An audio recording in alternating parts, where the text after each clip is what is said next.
తవా ఫిర్ గరం హో రా హై. పొయ్యి మళ్ళీ రాచుకుంటోంది.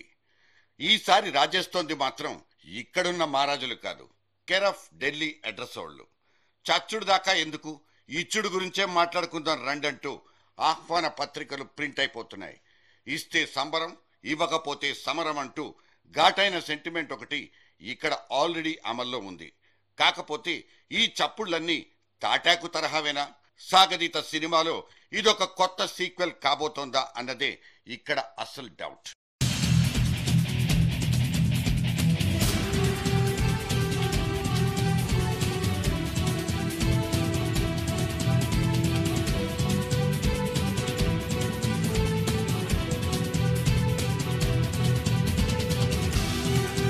అంతా మీరే చేశారంటూ మేడం వైపు ఎక్కుపెట్టిన చూపుడు వేళ్లన్నీ సడన్ గా ముడుచుకుపోతున్నాయి.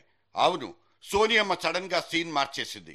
కేవలం మన రావణ కష్టం మీదనే ఫోకస్ చేస్తూ తన ఆస్థానంలోని పొలిటికల్ పండితుల్ని పిలిచి మాట్లాడేసింది. సో అక్కడ నిజంగానే ఏదో జరుగుతోందని మనం అనుకునే తీరాలి. కాంగ్రెస్ లో కదలిక అంటూ పేపర్లన్నీ బ్యానర్లు కట్టేసుకుని ఊరేగింపులు చేసుకున్న ఈ తరుణంలో తెలంగాణ సెంటిమెంట్ శిబిరం చాన్నాళ్ల తర్వాత నిజంగానే పులకరించిపోతోంది.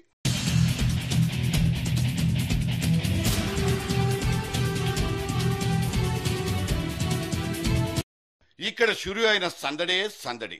తేల్చడానికేనన్న కమిట్మెంట్కి వస్తే మాత్రం తొందరపాటే అవుతుంది. ఇన్నాళ్లు నాంచి పారేసిన ఢిల్లీ జ్ఞాపకాలే ఈ సందేహానికి ఆనవాళ్లు. రెండు కళ్ల రాక్షసుడంటూ ఒక్క చంద్రబాబునే ఆడిపోసుకున్న సెంటిమెంట్ వాళ్ళు కాంగ్రెస్ పార్టీకి రెండు కళ్ళున్న వాస్తవాన్ని పకడ్బందీగా పక్కకు పెట్టేశారు. ఇప్పుడు ఆ రెండో కన్ను అట్నుంచి గుచ్చి చూస్తోంది. విభజన రెక్కంటూ గీస్తే ఊరుకోం, గీపెట్టేస్తామంటూ హెచ్చరిచ్చేస్తోంది కూడా.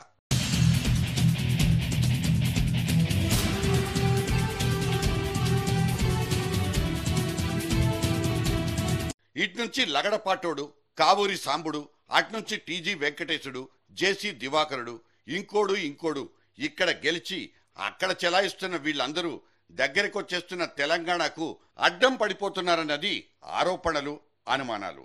వీళ్ళందరిది తెలంగాణ కొండకు ఎదురెళ్లి ఛాంపియన్ అవ్వాలన్న యావ కాదు.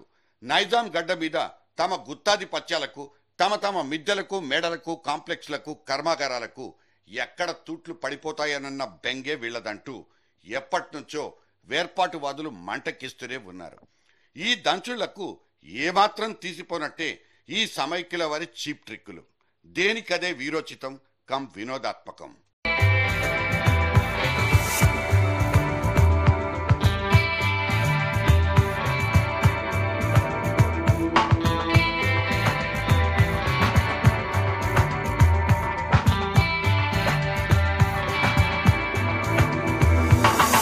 నిన్నటికి నిన్న విమోచన దినోత్సవాన సీమాంధ్రుల ఇళ్ల మీదకెక్కి జెండాలగరేసినోళ్లు రేపు ఇంటి చూర్లకు నిప్పు పెట్టరన్న భరోసా మా దగ్గరైతే లేదు. ఇక్కడ హైదరాబాద్ నిండా మోరించిన పారామిలిటరీ దళాల దగ్గరైతే అస్సలే లేదు. కంటి చూపుతో చంపేసేంత ఇదిగా మారిపోయిన కోదండరాముల వారి ఎర్రటి డైలాగుల నేపథ్యంలో ఇక్కడంతటా పారా హుషార్ అమలైపోతోంది. ఢిల్లీ ప్రభుత్వానికి స్పష్టంగా చెప్పదలుచుకున్నాం, ఇవ్వవలసిన బాధ్యత మీ మీదున్నదని. రాష్ట్ర కాంగ్రెస్ నాయకులకు, ముఖ్యంగా ఈ గడ్డ మీద ఉన్నటువంటి దుద్దిల్ల శ్రీధర్ బాబుకు చెప్పదలుచుకున్నాం. ఇంతమందిని అనేక గ్రామాల నుంచి మా ఆకాంక్షను వ్యక్తం చేస్తున్నాం. శ్రీధర్ బాబు ఇప్పించే బాధ్యత మీది. వాళ్ళు అనుకుంటున్నారట ఇవ్వకపోతే ఏమైతుంది, మహా అయితే అధికారంలోకి బయటికి పోతాం కావచ్చు అని అనుకుంటున్నారట. శ్రీధర్ బాబు, మీ నాయనకి ఏమైందో గుర్తు చేసుకో. ఇవ్వకపోతే ఏమో అవుతుందని నువ్వు అనుకుంటున్నావు, కానీ పరిస్థితులు ఎప్పుడు ఒక తీరుగా ఉండవు, సమాజం ఎప్పుడు ఒక తీరుగా ఉండదు. రాష్ట్రంలో ప్రభుత్వాన్ని పడగొడతాం అనే బ్లాక్ మెయిలింగ్ రాజకీయంతోనే ప్రక్రియ అక్కడ ఆగిపోయి ఉన్నది. దాని అడ్డుకున్న ఈ ఆంధ్ర ప్రాంత కాంగ్రెస్ నాయకులని బట్టలుడగొట్టి బయటికి పంపించే ప్రయత్నం చేయకపోతే వాళ్ళ కొందరు ఎంపీల వాళ్ళ ఆస్తుల అక్రమార్జనని తెలంగాణ మార్చ్ లాగా వాళ్ళ ఆస్తులపైన మార్చును నిర్వహిస్తే తప్ప ఈ యొక్క కేవీపీ, కేఎస్, లగడపాటు ఇచ్చుడా చచ్చుడా అన్న పుచ్చు మాటలు పోయి ఇప్పుడు ఇవ్వకపోతే చంపుడేనన్న సౌండ్లు వస్తున్న ప్రొఫెసర్లది ఒక రకమైన తీవ్రవాదమే. ఢిల్లీ పెద్దలది అదో రకమైన వెగటెక్కిస్తున్న వితండవాదం. విభజించరు, పాలించరు, ఎన్ని రోజులు ఇలా నాంచుకు తింటారంటూ జనం నుంచి వ్యతిరేకత వచ్చి అది ఓట్లనబడే రాళ్ల రూపంలోకి తర్జుమా అయిపోతుంది. సరిగ్గా ఇక్కడైనా కోర్ కమిటీలోని కుంభకర్ణుల వారికి నిద్ర వదిలినందుకు థ్యాంక్స్. అఖిలపక్ష సమావేశం ఇప్పటికిది 6సారో 7సారో పిలవడం, పిచ్చాపాటితో సరిపెట్టి పంపించేయడం, ప్రతిసారి ఇదే తంతు. ఓ అఖిలపక్షం శ్రీకృష్ణ కమిటీ ఏర్పాటుకు ఫిక్స్ అయిపోతే ఇంకో అఖిలపక్షం శ్రీకృష్ణ కమిటీ రాసిచ్చిన సిఫార్సుల్ని చింపి పారేయమని ఖండించొచ్చింది. అయినా పార్టీల అభిప్రాయాలు తెలుసుకోవడమే ఉద్దేశమైతే పార్టీకి ఒక్కళ్ళనే పంపమని కోరొచ్చుగా, అది కూడా పార్టీ అధ్యక్షుల్నే ఆహ్వానించొచ్చుగా. ఇలా అడిగితే మనల్ని పిచ్చోళ్ల కింద జమకట్టినా కట్టేస్తారు. ఇక్కడ కొన్ని పార్టీల అధ్యక్షులకు రెండేసి కళ్ళున్న విషయాన్ని మర్చిపోయారా అంటూ తిరుగు ప్రశ్నల్ని సంధిస్తారు. ఎందుకంటే నాంచుడే వాళ్ళ అసలైన విధానం. అది కాదనుకుంటే మీ ఊళ్ళకెళ్ళి అసెంబ్లీలో తీర్మానం చేసుకురండి, అప్పుడు చూద్దాం అంటూ వెనక్కి పంపేసినా పంపేస్తారు. ఇటు ఈ ఏకాభిప్రాయం అనే ఛాన్స్ను ముందస్తుగానే తెగ్గొట్టేశారు సీఎం కిరణ్ రెడ్డి. తీర్మానం అంటూ పెడితే ఓడిపోవడం గ్యారంటీ అనేశారు. ఈయనిలా ఎరగేస్తున్న క్రమంలోనే సీఎం కుర్చీలు వద్దు, సపరేట్ ప్యాకేజీలు వద్దు, మాకు తెలంగాణయే ముద్దంటూ ఏకంగా 15 మంది మంత్రులు మేడంకు లేఖ రాసేసుకున్నారు. ఈ 15 సంతకాల్లో దానం నాగేందర్, ముఖేష్ గౌడ్లనే 2 హైదరాబాద్ మార్కు సిగ్నేచర్లు మిస్ అయిపోవడం ఇక్కడ కొత్త రకం మెలిక. మరి హైదరాబాద్ను ఎక్కడ పెడదాం, ఎవరికిద్దామన్న సందేహం హైకమాండ్ దగ్గర పెండింగ్లోనే ఉండిపోదా? మక్కికి మక్కి ఇంక్లూడింగ్ హైదరాబాద్ మొత్తం మాకే కావాలంటున్న కేసీఆర్ పోరాటం ఇక్కడ చిక్కుముళ్లను చిక్కుముళ్లుగానే మిగిల్చి పడేస్తుంది. మేము సాక్షిత మాట చెప్తున్నాం, మాకు వాటం ఉన్నది ఒకటే ముచ్చట. తెలంగాణకు వాటం ఉన్నది ఏంటంటే రివర్టింగ్ బ్యాక్ టు 1956 అని అన్నారు. మాకు కావాల్సింది కూడా గదే, మేము అడుగుతున్నది కూడా గదే. 1956 31 అక్టోబర్ నాడు ఏ తెలంగాణ అయితే ఆంధ్రప్రదేశ్లో కలిసిందో గా తెలంగాణ మాది, మాకు గట్నే కావాలి. మాకు ఒక ఇంచు ఎక్కువద్దు, ఇంచు తక్కువద్దు. దీనికి మాత్రమే తెలంగాణ సమాజం ఒప్పుకుంటుంది తప్ప ఇంకా వెర్రిమొర్రి ఏ ప్రతిపాదన ఉన్నా కూడా దాన్ని తెలంగాణ సమాజం ఒప్పుకోదు, అంగీకరించదు. ఈ నెలాఖరులో జేఏసీ తలపెట్టిన తెలంగాణ మిలియన్ మార్చ్, ఈ కథం తొక్కుడు కార్యక్రమంలో కొన్ని కాంగ్రెస్ ఫిగర్లు కూడా పాలు పంచుకోవడానికి పోటీ పడుతున్నట్లు సమాచారం. దానికి వారం రోజులు ముందుగానే ఈ నెల 23న స్టేట్ కాంగ్రెస్ ప్లీనరీ, అటు మంత్రులు ఇటు మంత్రులు కలిసి ఒక్కచోట కూర్చోలేని ఈ సిచ్యువేషన్లో పార్టీ ఏంటి, ప్లీనరీ ఏంటి అంటూ తెగేసి చెప్పిన కాంగ్రెస్ వాళ్లను బజ్జో పెట్టలేక ఈ సత్యబాబుకు సిత్తడైపోతున్న మాట కూడా వాస్తవం. సో రాష్ట్రం క్లిష్ట పరిస్థితుల్లో ఉందన్న క్లారిటీ కేంద్రానికి పూర్తిగా వచ్చేసినట్టుంది. అందుకే సోకాల్ తెలంగాణ ఛాంపియన్ కేసీఆర్ కు ఢిల్లీ నుంచి ఫోన్లు వచ్చేశాయా? వారం రోజుల నుంచి ఏపీ భవన్ కు, ఏఐసిసి బిల్డింగ్ కు షటిల్ కొడుతున్న కేసీఆర్ ఒరిజినల్ స్క్రీన్ ప్లే ఏంటి? కేసీఆర్ తో మాట్లాడి తెలంగాణ మీద నిర్ణయం వైపు అడుగులేస్తున్న సోనియా గుండెల్లో ఏముంది?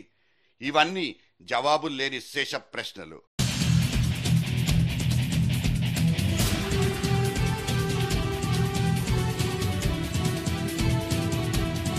కొత్త కొత్త విలీనాల కోసం ఉక్కు కౌగిలి తెరిచిపెట్టుకున్న కాంగ్రెస్ పార్టీని ఇక్కడెవ్వరూ మనస్ఫూర్తిగా నమ్మడానికి సిద్ధంగా లేరు.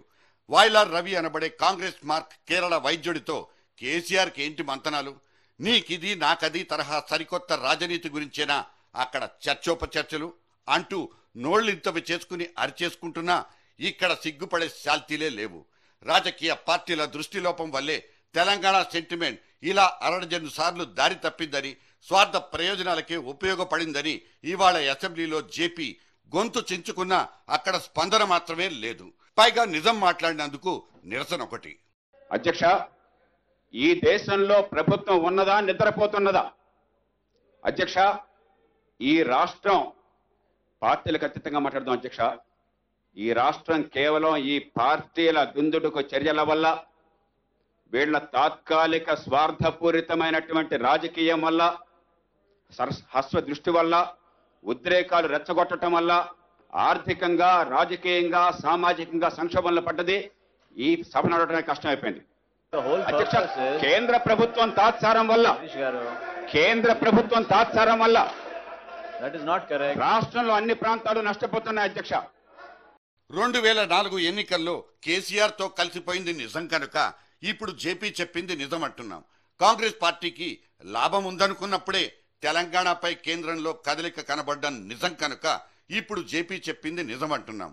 ఇవాళ అఖిలపక్ష సమావేశానికి పిలవడం, రేపు ఏకాభిప్రాయానికి రాలేకపోయామంటూ చేతులెత్తేయడం ఇదే మనం చూస్తున్న రొటీన్ సినిమా కనుక జేపీ మాటల్ని నమ్మదగ్గ నిజాలుగా తీసుకోమంటున్నాం. భావోద్వేగాల్ని ఓట్లుగా మార్చుకుని అక్కడ దక్కిన గెలుపుల్ని పదవుల కోసం అమ్మకానికి పెట్టే రాజకీయ పార్టీలే ఇవాల్టి కరుడుగట్టిన విలన్లు. అది కాంగ్రెస్ ఒక్కటే కాకపోవచ్చు, తెలుగుదేశమే కావచ్చు, బీజేపీ కావచ్చు, అంతకు ముందటి ఎర్ర పార్టీలు కావచ్చు, నిన్న మొన్నొచ్చిన నాన్న పేరున్న కొత్త పార్టీ కూడా కావచ్చు. అవసరాన్ని బట్టి ఆచితూచి స్పందించడం తప్ప జనానికి, జనం మనోభీష్టాలకు ఏ పార్టీ ఎజెండాల్లోనూ చోటే లేదు. సో తెలంగాణ చిక్కుముడి విడిపోతుందని గాని, సోనియా చేతుల్లో ఈ సమస్య ఒక కొలిక్కొస్తుందని గాని ఆశపడే వాళ్ళందరికీ ఆశాభంగం తప్పదు. టీ కప్పులో తుఫాను. It's a non stop commercial show.